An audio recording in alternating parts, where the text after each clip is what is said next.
तुम्हा सर्वांचं स्वागत आहे आपल्या यूट्यूब चॅनलमध्ये कथा सरितामध्ये। आजच्या या व्हिडिओमध्ये आपण भोगी या सणाबद्दलची संपूर्ण माहिती पाहणार आहोत। तर मग त्या अगोदर सगळ्यात आपल्या चॅनलला सबस्क्राइब करून ठेवा, कारण येणारी माहिती ही तुमच्यासाठी नक्कीच नाविन्यपूर्ण असणार आहे आणि तुमच्या ज्ञानात नक्कीच भर पडेल। चला तर मग व्हिडिओला सुरुवात करूया।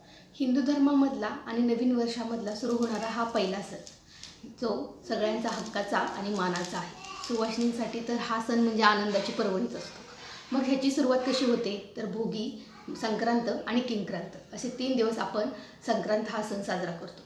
तर त्यामधील पहिला महत्त्वाचा दिवस म्हणजे भोगी, ज्या दिवशी आपण भोगीची भाजी खातो। तर तुम्हाला माहीत आहे का, ह्या भोगीच्या भाजीलाच आपण खेंगट असं देखील म्हणतो।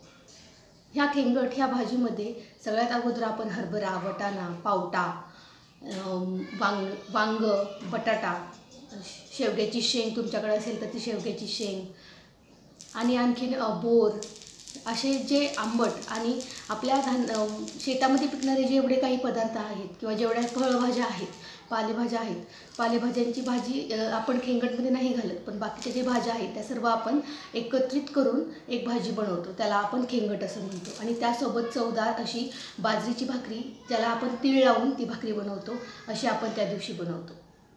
तर हे आपण का बनवतो तर त्यामधून जी मिळणारी ऊर्जा आहे किंवा त्यामधून जे प्रोटीन्स किंवा जे काही कॅल्शियम आपल्याला भेटणार आहे ते सगळं आपल्या आरोग्यासाठी एकतर महत्त्वाचं असतंच, त्याहीपेक्षा महत्त्वाचं म्हणजे बाजरीमध्ये असणारी उष्णता आणि तिळामधून मिळणारं देखील, तिळामधून जे तेल मिळतं ते आणि तिळामधून मिळणारी उष्णता, हे दोन्हीही आपल्या आरोग्यासाठी खूप फायदेशीर ठरतं। आणि हिवाळ्यामध्येच असते संक्रांत, त्यामुळे ह्या उष्णतेची आपल्या शरीराला अत्यंत गरज असते।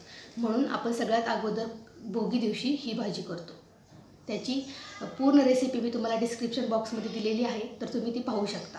तुम्हाला न खाई भोगी तो सदा रोगी असं देखील म्हटलं जातं, म्हणूनच तुम्हीही ह्यावेळी भोगीच्या दिवशी खेंगटची भाजी नक्की करा आणि ती खा।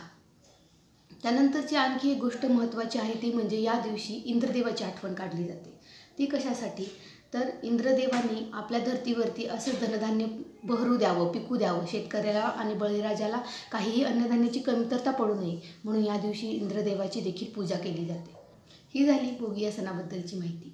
यावर्षी 14 जानेवारीला भोगी हा सण साजरा केला जाणार आहे, तर तुम्ही देखील माझ्यासोबत नक्की करा। आणि हो, व्हिडिओ कसा वाटला ते कमेंटमध्ये नक्की सांगा, आणि त्याबरोबरच तुम्हाला आणखी कोणती माहिती हवी असेल तेही मला कमेंट करून सांगा। श्री स्वामी समर्थ।